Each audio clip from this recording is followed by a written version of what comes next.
You are muted, Sheila. Yeah, proceed now. I've unmuted. Yeah, proceed now. I was.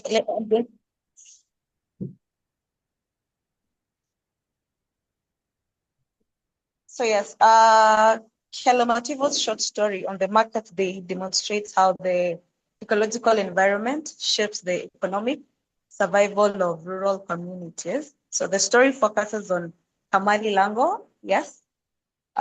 So how the ecological environment is determining the ecological fortunes of Kamali and the community. Here are the points. The first one, drought and famine cause poverty in the community. Can you hear me, sir? I can hear you. Continue. Yes. So yes. So the story is set in a region suffering from prolonged drought, leading to hunger and inability to cultivate crops. Because of this environmental failure, people in Go Valley experience widespread poverty and must rely on livestock trading to survive. Kamalilango himself risked his life savings in buying cattle in order to resell them and obtain food for his starving family. So yes, as I was reading, yes, I saw that Kamali Lango, yes, you're told that he went to the market and he had his life savings. It was 700, yes, and he used all that. It said it was all his life savings to buy a bull, yes. Then he was going to resell it because because they could not cultivate at that time because of the drought. So that is what they were depending on. So he was going to buy it and then go resell it, and that is how he was going to feed his family. So the drought therefore directly determined economic hardships for both individuals and society. Can you hear me, sir? Yes, I can hear you. Continue. Yes. I can hear you. And then hunger and food scarcity affect social life at the market. The markets are filled with hungry people who are struggling to survive. So in the story, we are told of how there were babies who were crying for food. So it was showing that the environmental scarcity affects all members of the society, that is including the children and everyone else. So the description of the marketplace full of hunger and suffering demonstrates that the ecological crisis had created a desperate community whose fortunes depended on the availability of food.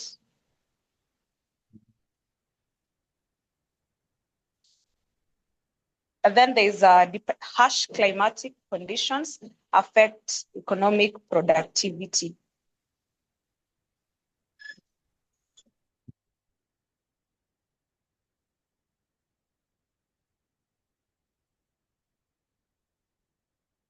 Continue. Yes, sorry, the harsh climatic conditions affect economic productivity. So you're told that the market environment is described as extremely hot with a scorching sun and a boiling earth. So this was indicating the harsh climatic conditions in the area. So these environmental factors make trading difficult and physically exhaust both the traders and the livestock in the area. So Kamalilango's success in business depended on whether his animals survived the difficult environmental journey, showing that natural conditions directly influence economic fortunes.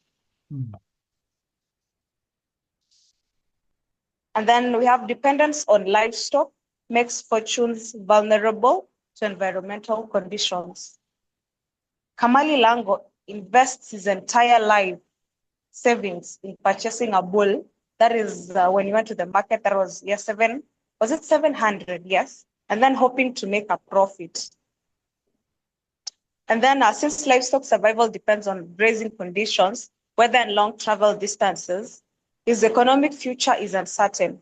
His livelihood therefore rests entirely on ecological factors beyond his control, illustrating how environmental instability determines individual fortunes. And in this case, we are later told that the bull died. Yes, the entire community's economy depends on the environmental productivity. That is my last point. Mhm. So the markets themselves exist because of agricultural and livestock production. When drought reduces crops and animals, trade declines and poverty spreads among the villagers. So Kamalilago's struggle represents the broader reality of the whole community, whose prosperity rises or falls depending on rainfall and environmental productivity. Mhm. So can you hear me, sir? Yes, I can hear you. I can hear you. Mm. I can hear you. You have muted. Sheila, you have muted. Um,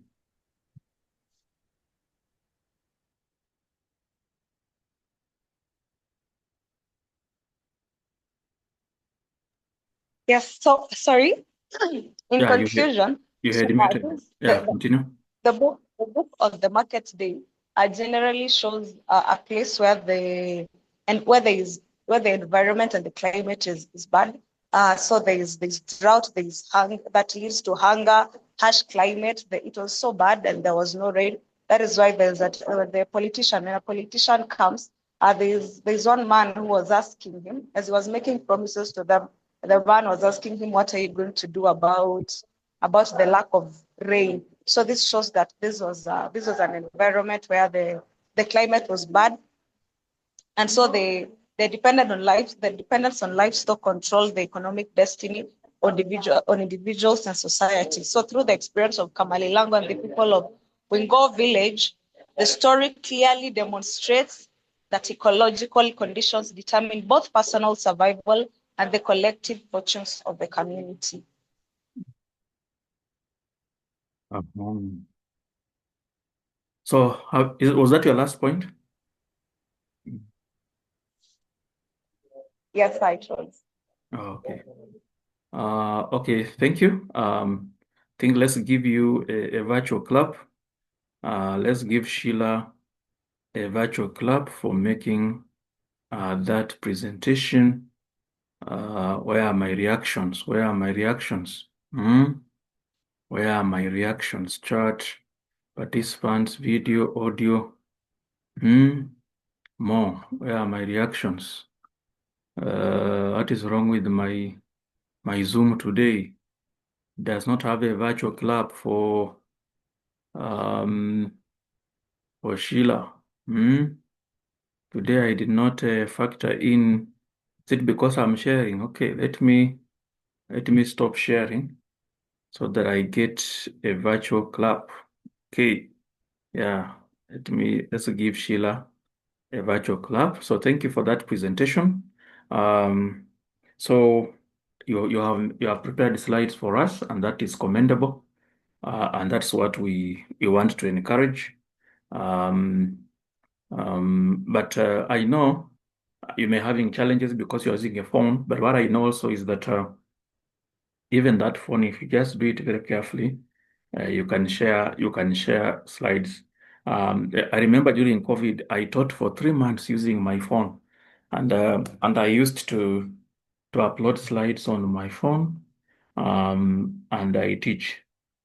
So even a phone can share slides. You just do more consultation, and you'll see you there are people who will teach you, and you learn. So first of all, let me thank you for using the slides, preparing the slides, and also making that successful presentation. I will give my reaction now. Let me see if Felix has any. Felix, are you ready to make a presentation on Kamali Lango? Yes, hello, can you hear me? Yes, I can hear you. Yes, let me see if there is something I add. Mm. Uh, Do you have slides?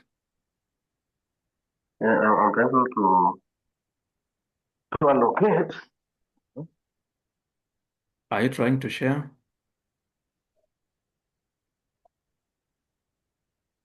Yes, I'm trying to share. Mm. If you're using a computer, are you using a laptop? I'm just using the phone, but Mm. Okay. because I'm in the option, then Try to share and see. Mm. But it's good to have the Zoom app. Do you have the Zoom app? the Zoom app. I think I have it. Mm. Let me see.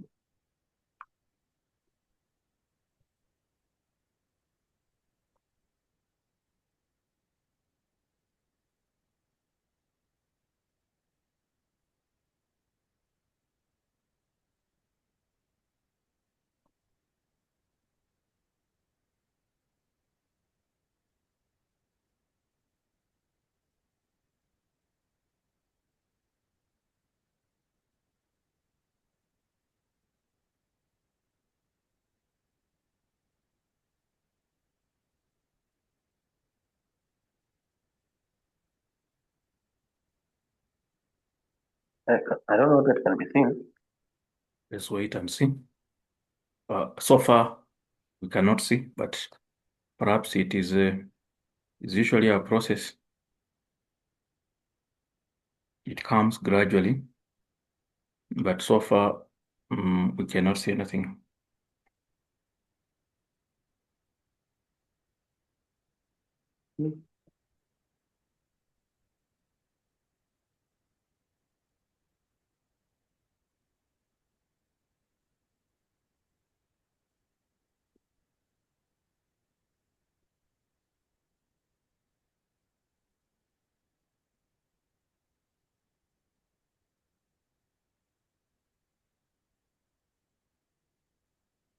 Yeah, so far there's nothing.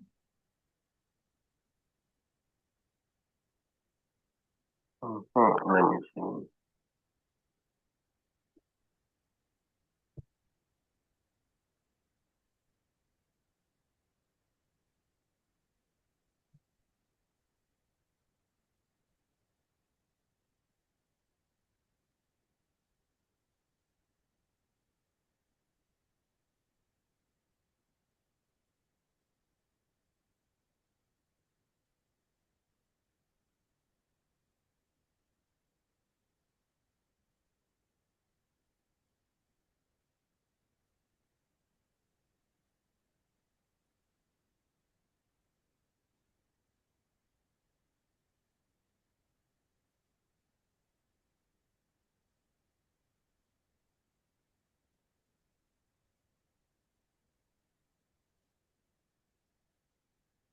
Yeah, so perhaps you can, um, if you are unable, you can still Uh, send them. You can still send them to my email so that we save time.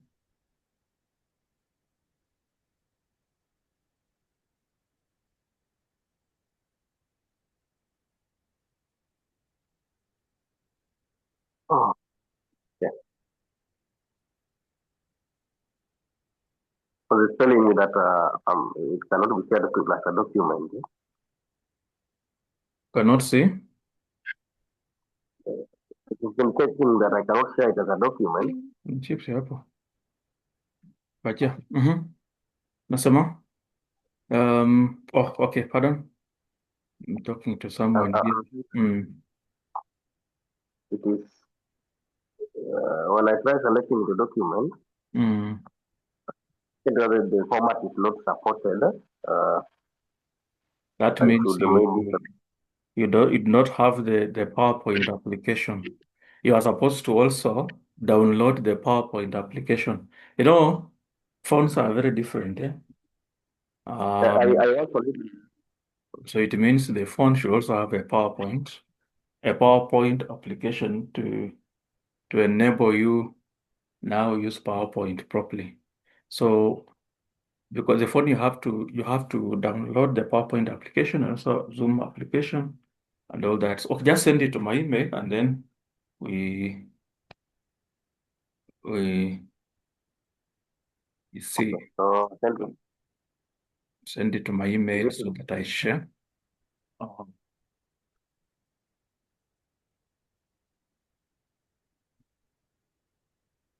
so So the email is because I had the old one, the 55. It was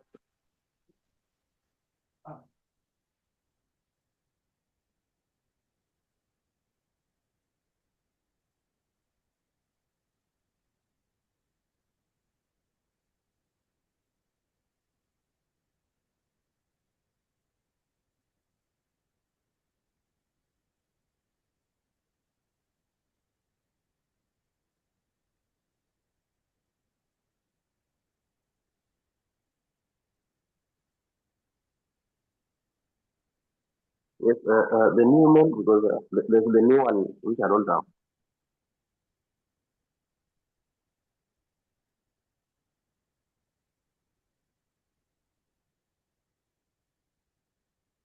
Hello?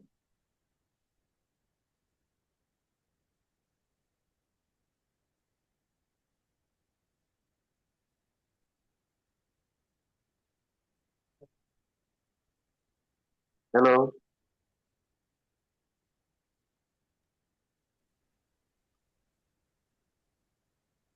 No, yeah. Yes, I'm looking for the email. The email. If maybe you have it, you can type it to me over there. Tell at least maybe if you type it for me, the email, the WhatsApp.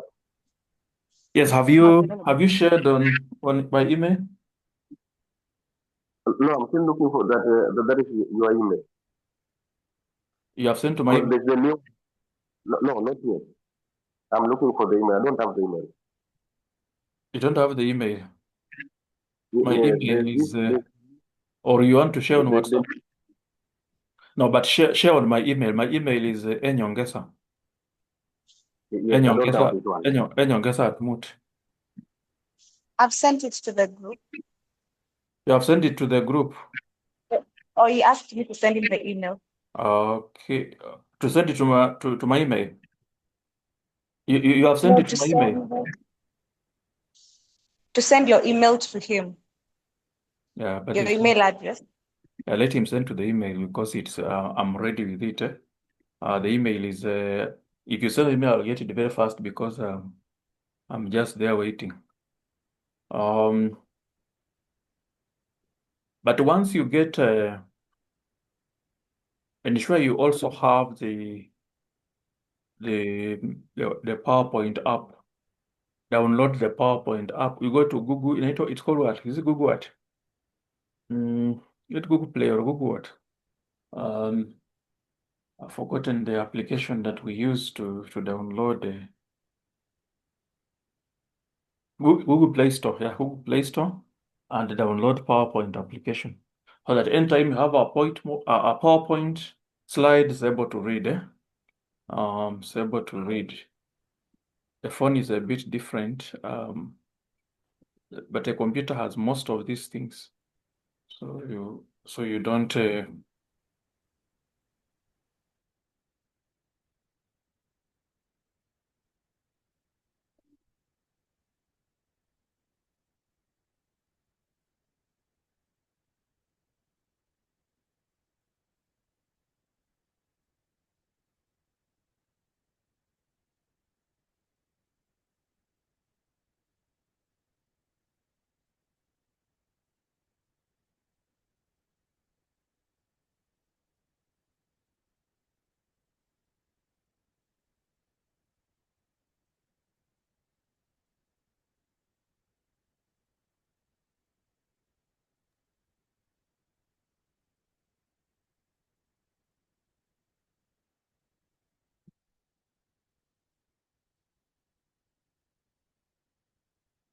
So I'm yet to receive.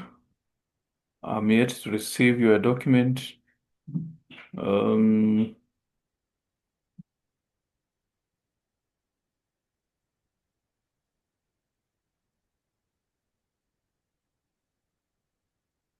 yeah, so it's very important. You learn to prepare PowerPoint slides. These are competences you need as a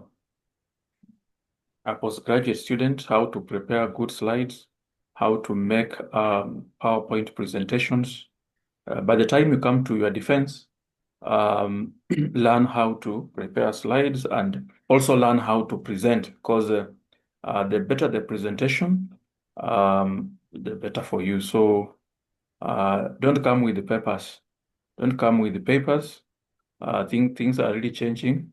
It will augur badly on you and also on the supervisors. So always ensure you have good PowerPoint presentations. Have you sent? I cannot see anything. Yes, I've sent almost twice, but it is telling me that the address is not the. Maybe I don't know why it is. the email is wrong. Let me write Because it here. There is something you have not. Let me type it here. yes, That is wrong. I have not written it well.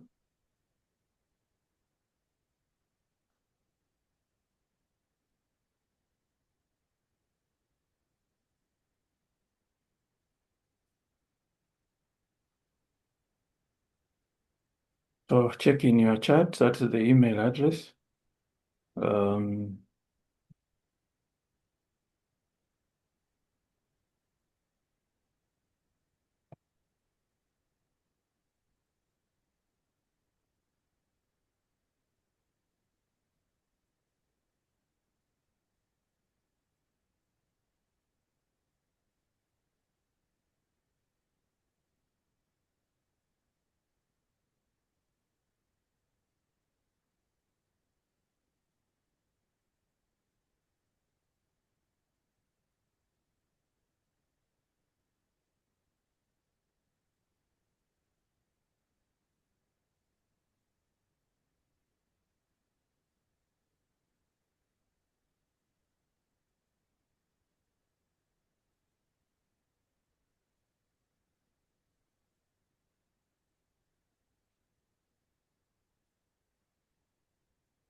yes. Have you received it?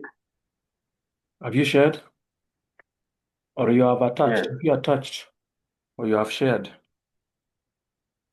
I'm attached.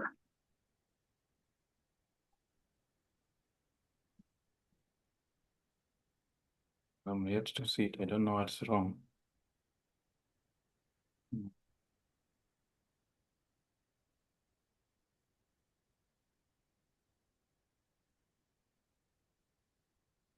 I'm yet to see. I'm yet to see, and there's nothing actually. I'm yet to see it. Okay, maybe as we wait, let me make my presentation because of time, and then if we finish, if I see it, you can then present, because we also don't want to spend a lot of time on this lesson, because basically it's supposed to be a 1 hour lesson. There's nothing. Oh, what's wrong with this? And you see, let me check, use my phone and see. Has anything come there?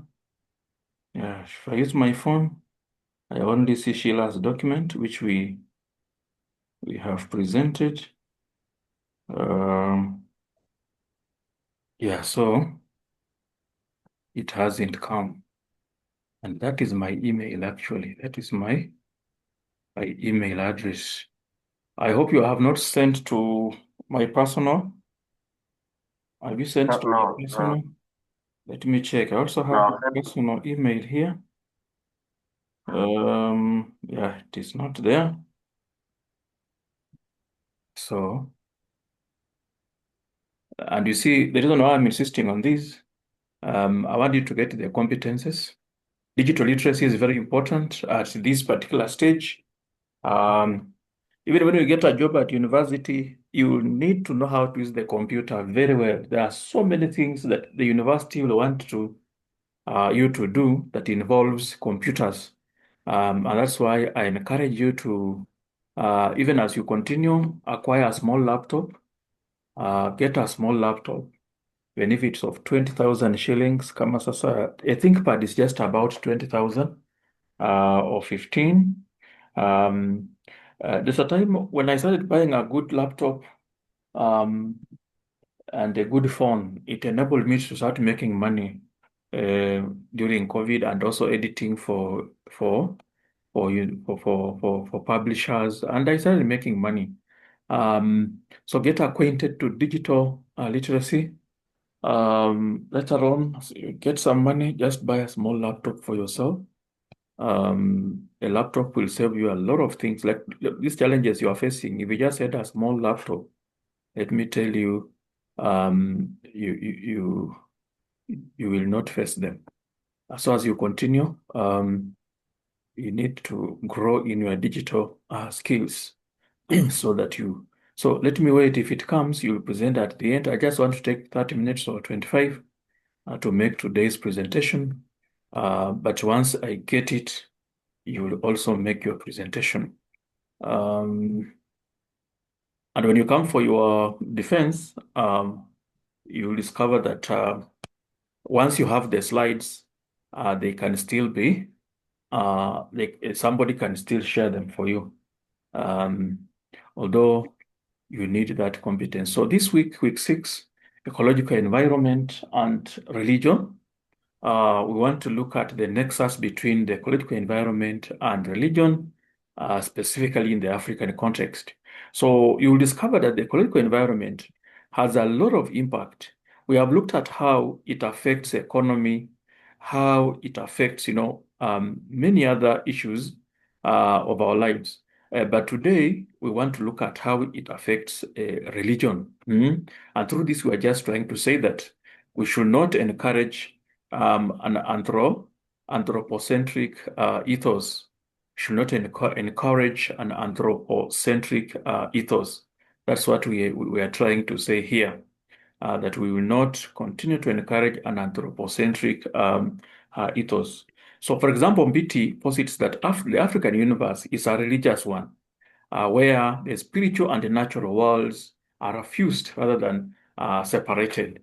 That unlike the West, where the human environment is separated from the natural environment, in the African cosmology, the spiritual and the natural fuse into each other. And that's why we are saying in the African context, the ecological environment cannot be taken for granted. So what are our expected learning outcomes? Explain the major tenets regarding the nexus between the religious belief and ecological features, specifically how plants, animals, and the sky are elevated from biological entities to sacred symbols. That in the African cosmology, nature is taken as a sacred place.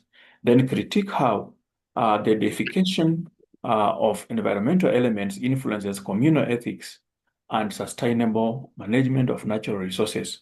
But because of this kind of belief, the edification of the natural environment enables the communities to preserve it.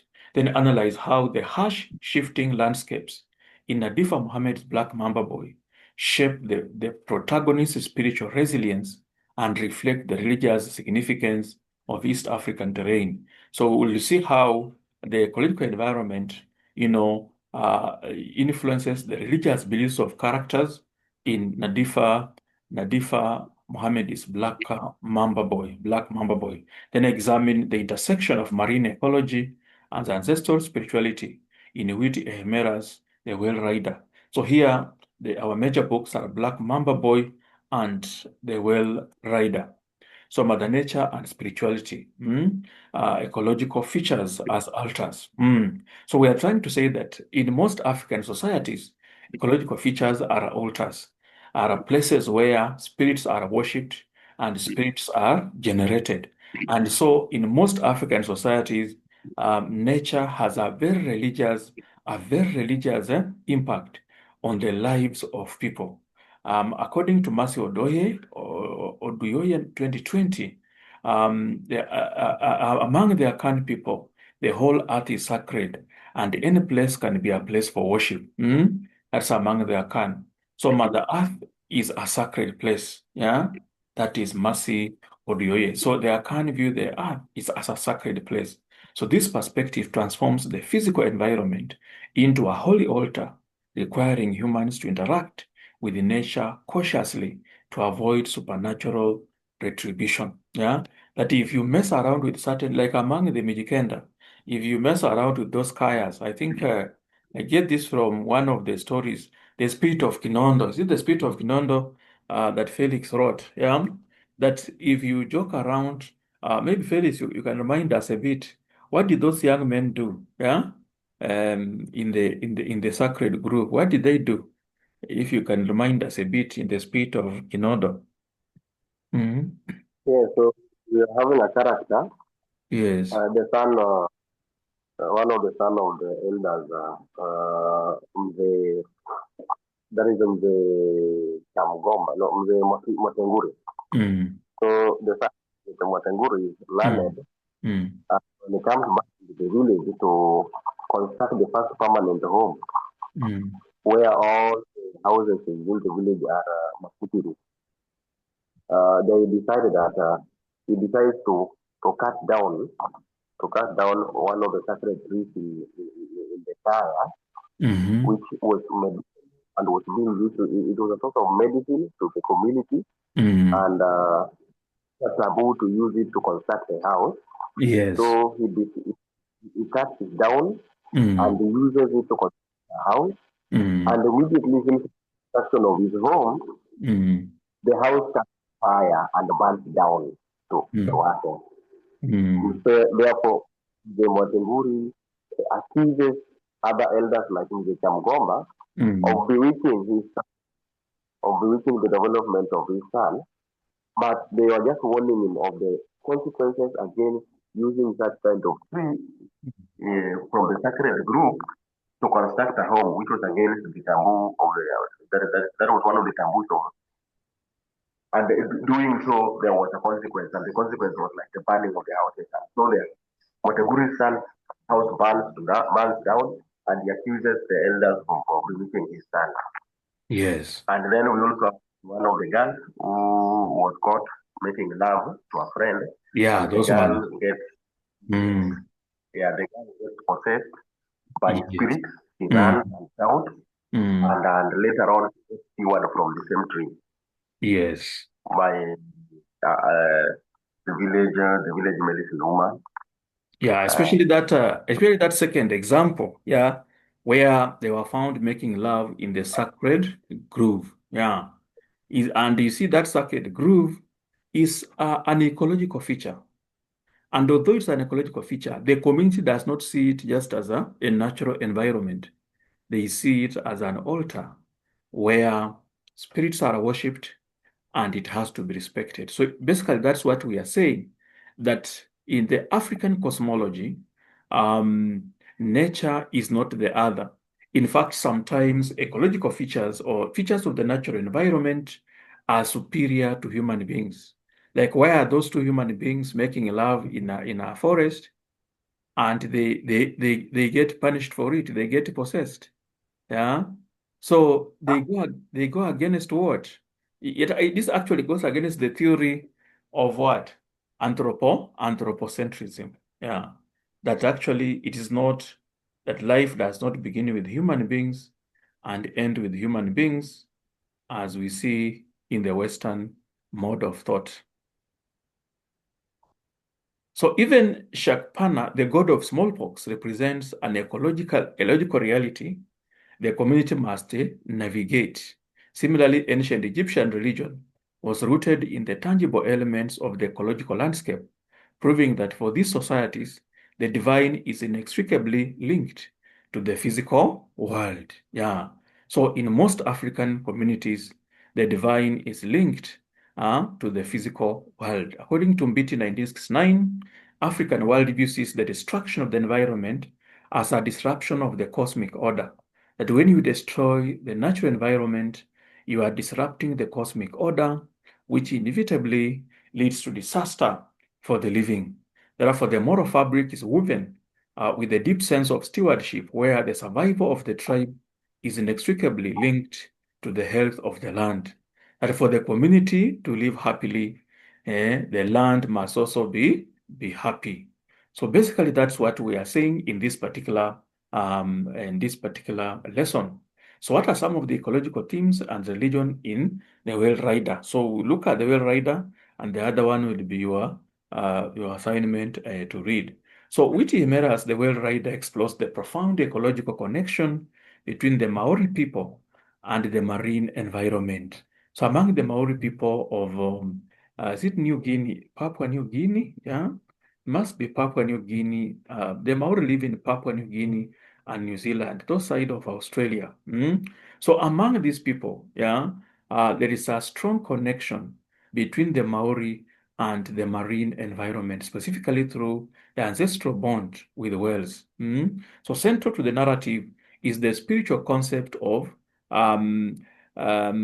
Kaitia Kitanga guardianship, where the health of the whale population mirrors the vitality of the tribe. That if the whales in the sea are healthy, then the Maori are healthy. So the protagonist Kahu breaks the patriarchal traditions by proving her spiritual lineage through her ability to communicate with the sea.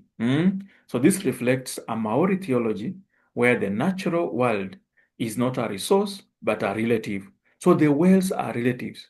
And it came a time when, the nation state was just neglecting whales, they were dying and all that. And so they had to go back to their religious rebirth, their religious beliefs. And in every line, they always chose a man, but mostly they were men who were to lead the community to have that spiritual connection with whales. But Kahu is born a woman.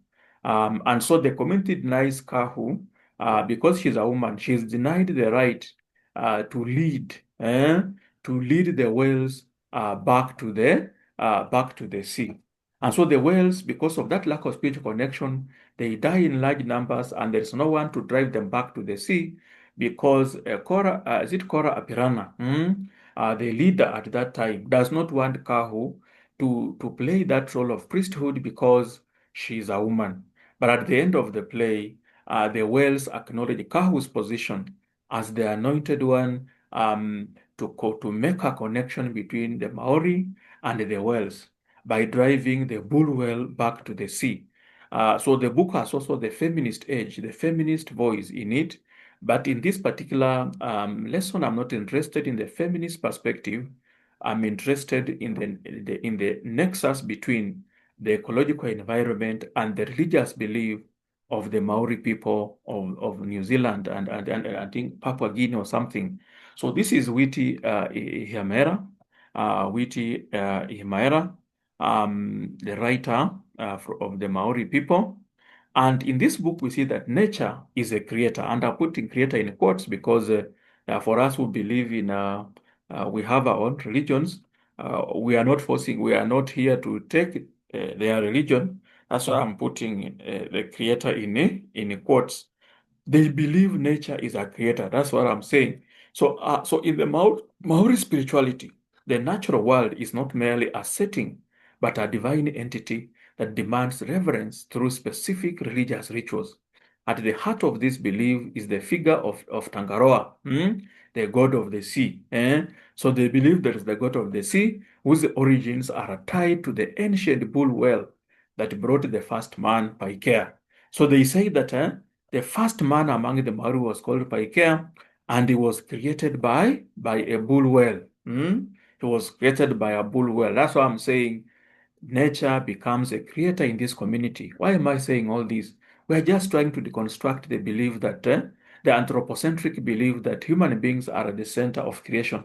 It does not apply to every community. In some cultural societies or in some societies in the world, nature is believed to be the creator. And we see this among the Maori. So consequently, honoring the sea is an act of honoring the creator. They have rituals where they go to the sea and they do what? And they perform them to honor the creator. And for them, who is the creator is the bull whale. That bull whale is the one who created the first man by care. So it is and that is a religion. And that's why we are saying this is literature, and it's important for you to know that people are not the same. That's another culture altogether. They have rituals which are connected to the ecological environment. Yeah. So the relationship between the Maori and the ocean is governed by strict sacred protocols designed to maintain harmony with Mother Nature. So they have offerings to appease Tangaroa. People offer seaweed, fish, and birds before entering the ocean. So before they go to fish, they must offer, to that particular ocean to appease the sea god, who is the bull whale, And they believe it is the bull whale who created Paikea, the first man. Then the first fruits fishermen return the first catch of the day to the sea as a gesture of gratitude and spiritual recognition. You can see. So, and this is the bull whale and the sea. So nature becomes, it's like if you look at this community, the ecological environment is a god, small g. They offer sacrifices to it. The first fruits are given to it. Then there is even consecration. All fishing equipment, such as nets, lines, and others, must be blessed to ensure they are spiritually fit for use. So you can see that. And why? Because of the ocean and the sea god, who is the bull. Then sacred restrictions. Fishing is treated as a holy task that participants fast while at sea to maintain sacredness of the activity. Look at that. That when they are fishing, they must fast in respect of the ocean, in respect of the bull whale. You can see. And the fish, of course, is an ecological feature. So the fish is also respected through fasting. That's what you can see. Then ecological balance and retribution. So by placing talismanic shrines and following traditional laws, the community prevents overfishing. So they don't allow overfishing because it will displease the sea god in a way. So in Maori theology, greed is seen as a direct insult to Tangaroa. Tangaroa is the bull whale.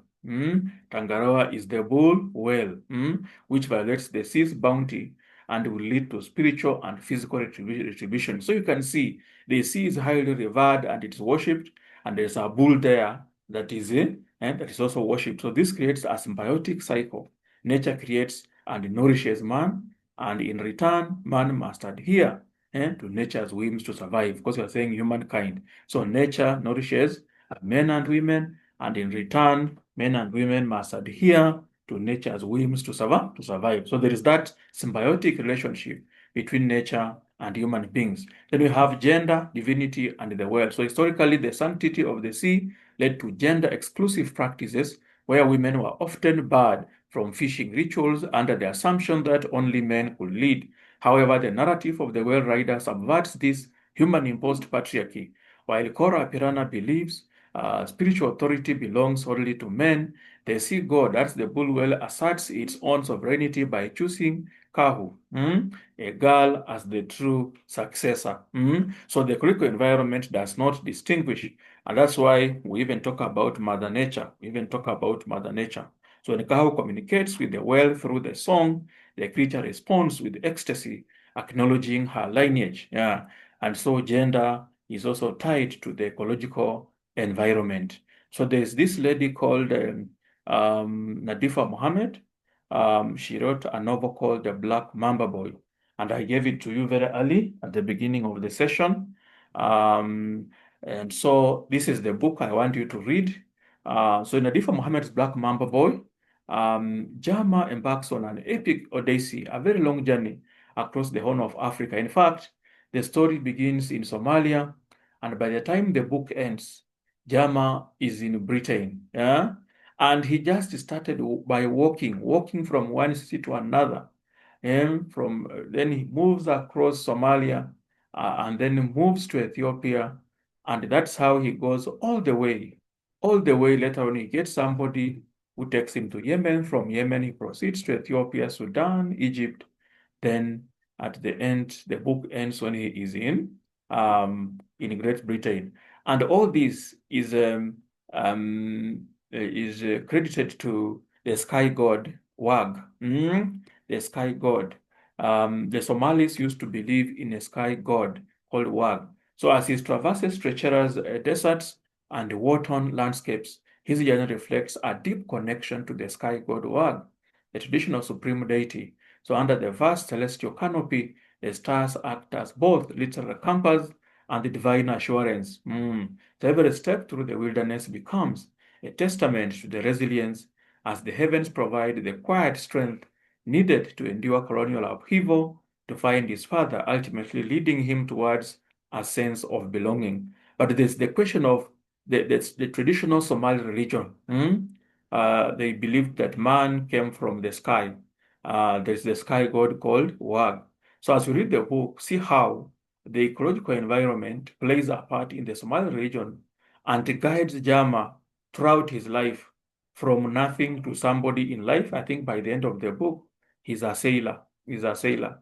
And it was all through the guidance of Wag, the sky god.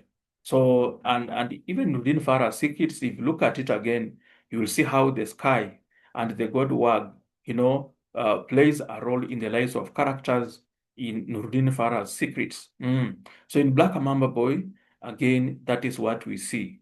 So for your activity, read Maya 2015 and appraise the influence of Wag or Wagar, the sky god, in the lives of characters in Nadifa Mohammed's Black Mamba Boy. Each student will write a term paper and make a presentation. So term paper you can submit later, but for the presentation, this is something we can do even next week. Because I want to give you up to 4, and those are the ones that will that will determine. Because your cut is out of 40. Once I give you the 4, even if you go to the portal, you may just do it you don't need to do all the activities in the portal because there are so many. But for you to move, you can just write something to enable you move to the next week. Because you cannot move to the next week without you cannot move the next week without writing something. But for the cut, basically, I will rely on the 4 activities I will give you in class. So I think, Sheila, now you have presented 2. So you need to write a term paper in this one and make a presentation. Then I will add you one more. And then the other course also will focus on 4 major activities. So that's the end of my lesson. Felix, let me see if I've received your still I cannot see it in my email. I cannot see it in my email. So I don't know what is wrong. Because I wanted to see that so that you present. Or you, Felix, maybe you can try sending it to my personal email. Let me try the personal because I think I've just tried sending it to ayongesa@mood.com, and I'm surprised Speak that up. it's not. I cannot hear you. Speak up. Yes, I'm saying that. Ella, can you hear me?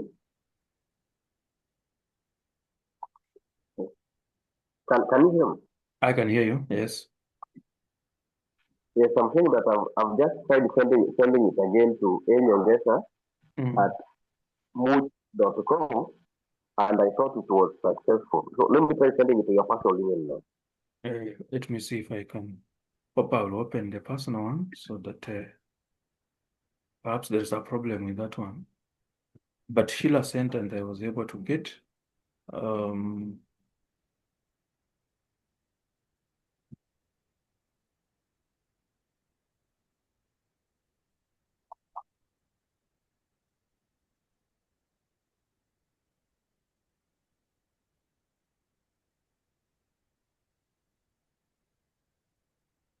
I just sent it to my personal. I have opened.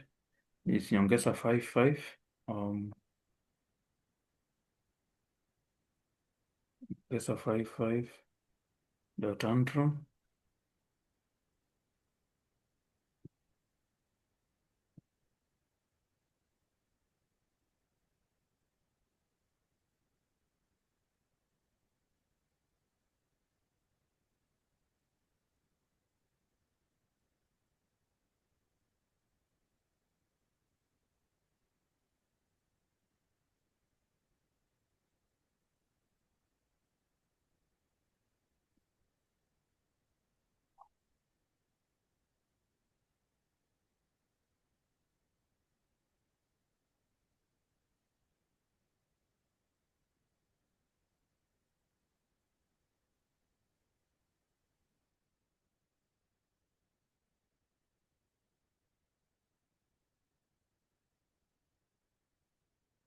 I think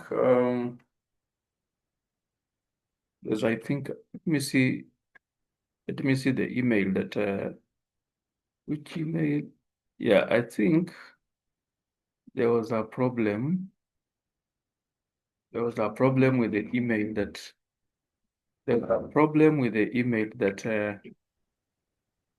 that Felix may have used.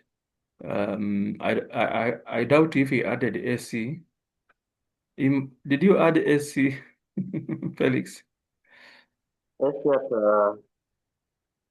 The email, the first email, it's supposed to be moot.ac.ke, but it's like Sheila gave you enyongesa@moot.com. It is not moot.com, it is moot.ac.ke. Mhm. The one I'm using is enyongesa@moot.com. No, it is not moot, it's not moot.com. Supposed to be enyongesa@moot.ac.ke. Oh yeah, I made a mistake. Yeah, I yes, did not notice. yeah. But yeah, I think that's why it did not it did not reach me. It's supposed to be enyongesa.moot.sc.ke. Yeah, I can see why the message could not reach.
Yes, have you sent? I think there must be a problem. Why is it that Mm. I'm trying to send it in one and it's telling me that Yeah, I think I have now seen it. It has come in the personal email, but let me see one attachment. Yeah, a personal email. Yeah, it was I think the email you are using was not so I think it was a noble idea to change the email address. But you should know actually professional emails mostly they have SCKE. KE is Kenya. So that's how they end. So let me share so that you present, give you feedback, and we go home. We go home. So let me use slideshow. Slideshow. All right, there it is. There it is. I hope you can see it. yes, I can see it. Mm. And I hope you can, the two of you can hear me. I can hear you, but speak up, speak up, speak up. Yes. The question was the influence of ecological environment on the economic life, and with reference to Kialo materials on the market daily. That was the assignment we were to work on, and I just gave a brief introduction to it by stating that there is a nexus between the ecological environment of a particular place, to its, there's something missing to its economic strength. So those, for instance, those dwelling in regions that are rich in minerals, for instance, have the likelihood of a better life as compared to those to the dwellers of barren ecological environment, meaning that these are environments which are somehow maybe dry or they may lack some minerals. And when humans take good care of the environment, then it has to reciprocate. The environment reciprocates through natural fertility and the rain that in return provides man with abundant food. And so moving to the next, I went to now looking into the economic disaster of Kamalilango and the community at large as a result of the perennial drought. And I looked at number one. There's a way in which maybe the points were, these are how I summarize them. We were looking at the economic disasters. Number one, there is, I talked of, I think there's a way in which I was to reframe the point. I talked of famine, where we are finding a woman who, there's a widow. There's a widow who resorts to cannibalism. So you find that there's no food at all. They have no means to provide for the daily basic needs such as food. And there's a woman who resorts to cannibalism, eating her own child after a desperate search for food. And we also find the Samari language family eating once in a day from the story. The wife for fear makes the children to sleep and not to hear the father eating. So this catastrophe has landed on the people of Wingo Valley due to the perennial drought that has befallen them. So we found that due to the drought in Wingo Valley, the community cannot make it to provide for the basic needs such as majorly food. We leave alone the clothing, but food. So you find there is Manilango, we can see you find that he's eating a leftover meal, which he enjoys so much, and he eats when the children are asleep. And they even pray that they don't wake up and find their father eating. Then we find that there is also a woman who is just a widow who has lost her children, almost two, if not three of them in a span of 2 weeks. And she walks around begging for food. And when she comes back without anything, she decides to kill the child and eat the child. So you can see the level to which lack of food has led to cannibalism, and that is the level in which human can land into if we don't take care of the ecological environment. And again, there is also the low income as an issue. We find Kamali Lango barely makes a profit in his cattle trade. Number one, we can see this from where he eats the leftover meal. He's using the Sikanitandike kerosene lamp fuel. They named the Sikanitandike, the kerosene fuel lamp. And we state clearly that Kamali Lango states in the process of the story that last year he made a net of 100 shillings and hopes that if the rain falls, he will make a good fortune. So we found that there is a way in which the income had reduced. There's even a time we were saying that he could make at least 200 to 300, and now he's just making a net of 100 shillings. So the income rate has reduced due to the ecological disaster which is facing the people of Wingo Valley. And then there's also the loss of animal life. There's the loss of animal life. Like Kamali Lango counts for 4 cattle with 5 cattle which he had lost. It accounts for 5 certain weird laws, like the spotted one is talks of the sharpened one, is talks of the borrowed bull, the brown bull, the white crowned one, and the black topped.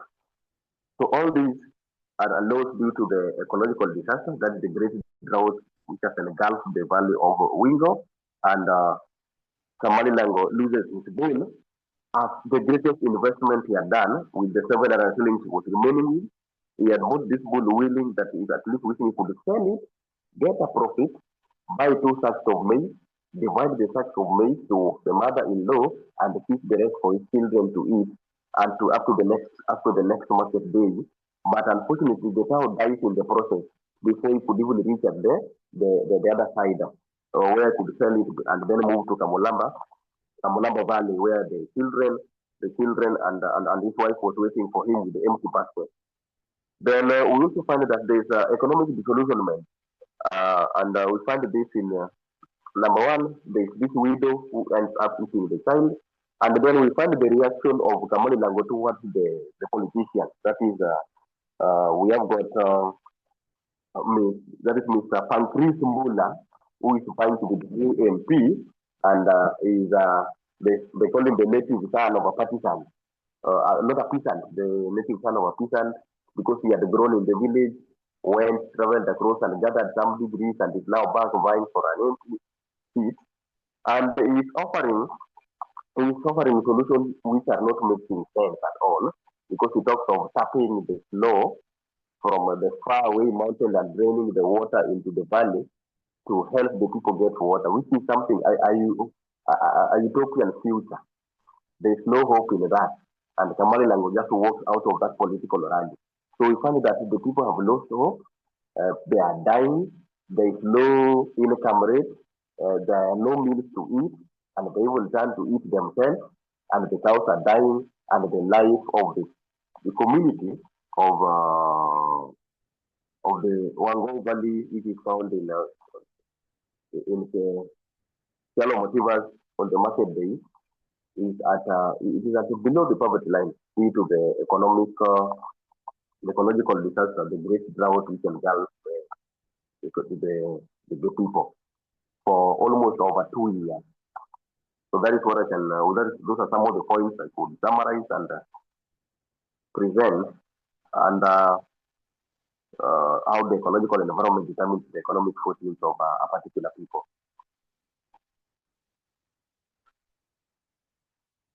Thank you so much for that presentation. Let's give Felix a virtual clap. Let's give Felix a virtual clap. Let's give Felix a virtual clap for the presentation. Yeah, so thank you so much, Felix. So let me just look at some comments for yeah, so one thing I want to comment, okay, for Sheila, your slides were not overpopulated. They were not overpopulated, and that's very good. When you are preparing a PowerPoint slides, don't overpopulate them.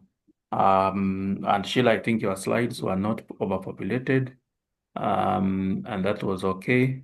For Felix, your slides had a very small font. So just ensure that your slides have a large font, because you will be displaying to the group, and they will want to see what you have written. So, and also I think they were fairly Felix, your slides were fairly, although they had very many points, you would have spread them. In fact, you'd have used even 4 slides. You just spread them, you scatter the points across. I cannot say the slides were overpopulated, but you crammed a lot of information on a single slide. You crammed a lot of information on a single slide. And then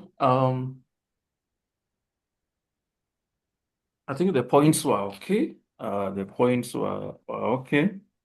The points were okay. Now that Felix is here, I also liked your points. They had a lot of details. That's what we want to encourage. Ensure that you cite a lot of details. Like Sheila, most of your points lacked, you did not use characters. Apart from Kamali Lango, you did not mention the wife and the food that Kamali Lango eats. It is described that it just had a touch of sugar and something, and the way he eats does not want the children to hear. In literature, go into those smaller details to show that you have actually read the story. Don't be too general. Don't be too general, Sheila. You talked about the politicians. You did not talk about the politicians who take advantage of people. And you can see Felix mentioned the politician, Pangris Mula. It's very important. That's one thing I want to advise you. Mention those more details. Go like now. I've just talked about the whale rider, and you see me mentioning Kahu, mentioning Kora Pirana, so Paikea, Tangaroa, yeah. Go into those characters, mention the narrator, mention the names of the characters. The politicians take advantage of the poverty to deceive people, and Pangris Mola is one of them. So what I want to encourage Sheila, go into those details, mention the characters. Like for next week, I want you to read Black Mamba Boy. Like most of those books on the core reading list, ensure you have read them before the exam. That's the advice I want to give you. And I think Black Mamba Boy is also one of them. And of course, this is also one of them. On the market day is one of them. The books on the course outline are very important. The core, especially the core reading text, I placed on that. Ensure you have read them. And we're going up to the 14th week. And this is the 6th week. I will make sure by the 10th week, we are through with our coverage.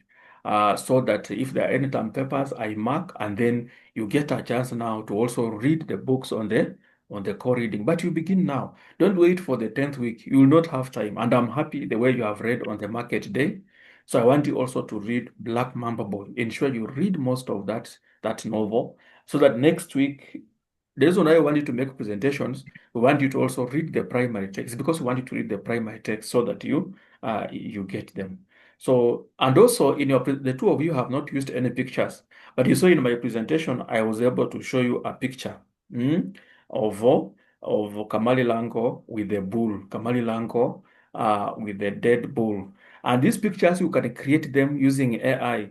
You just go to Gemini and you tell Gemini, give me a picture of a man who is walking on the way and talking to himself. The way Kamali Lango is counting bulls as he goes. And that's why I like the detail when Felix now tells me about the spotted one, the brown one, the brown one. Those details are very important for literature because it proves to the audience that you have read the book. Especially when you now you are defending your thesis and you are using like 3 books or 2 books for your thesis. If you cannot really, because you will meet scholars who understand those books, and if you don't really prove to them that you have read the book, because for us, those books are now pieces of evidence we use to illustrate our arguments. So use those characters to show hunger. That is Sheila. For example, the wife, the food Kamali Lango eats, and all that. So I think that is Sheila's weakness. But for Felix, your weakness are the slides. The fonts are very small. Sometimes your spellings are not correct, like femin. You have used FAR to show femin. But you have enough details. Your presentation, your research shows that you have read the story and mastered it even better. But both of you have done well, and I'm happy, especially for your preparation of slides, and also you have read the story. So I'm happy with the content, but just a few things to correct you so that you continue learning. So so I want you to go. And if your phone does not have PowerPoint, go to Play Store and download PowerPoint. And if your phone has very small memory, very little memory, then you need to you can buy a memory and increase your you can buy an external memory and increase your memory. But as days go by, you will need a larger phone. At least I mean a phone with a big memory. If a phone has enough memory, you can just present. I remember very well in 2020 teaching my students using my phone, and it was just in fact it did not have even a very large memory, but I was able to upload slides, and my picture would even come up there, and there is a PowerPoint slide, and I would teach. And my I taught for 3 months using a phone, and I was paid very well. And these are some of the skills I want you people to get them. Uh, as a teacher preparing to teach in high institution, you need to have digital literacy. And first of all, I'm happy for you making those PowerPoint slides. So next time, I want you to practice over the week so that you share those slides yourself. And you can use that phone and just share it. If you are not well versed with it, just ask a friend, a Gen Z there, and he will give you some skills so that we continue improving. So that's our second. Okay, for this unit, that's our first activity, is it? Yeah. So the second one, next week, prepare for Black Mamba Boy. Prepare for Black Mamba Boy. Just read along the question. And if you can get the data, if you get the data three-quarter way, I mean, if you read 3/4 of the book and you get all the data you need, you just stop there, because you are reading with research, with a question in mind. You are not reading, you don't need to read the book cover to cover. You read with the question in mind. If you get your data 3/4 way, it's okay. If you finish it, it's also okay. But that is, I think that is a core text. And we need to read Black Mamba Boy by Nadifa Mohamed. So thank you so much for your presentation. Unless you have a question or a concern. Anybody with a question or a concern?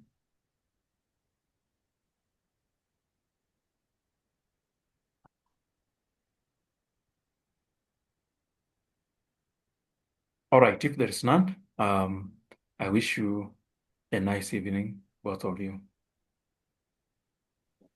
You too.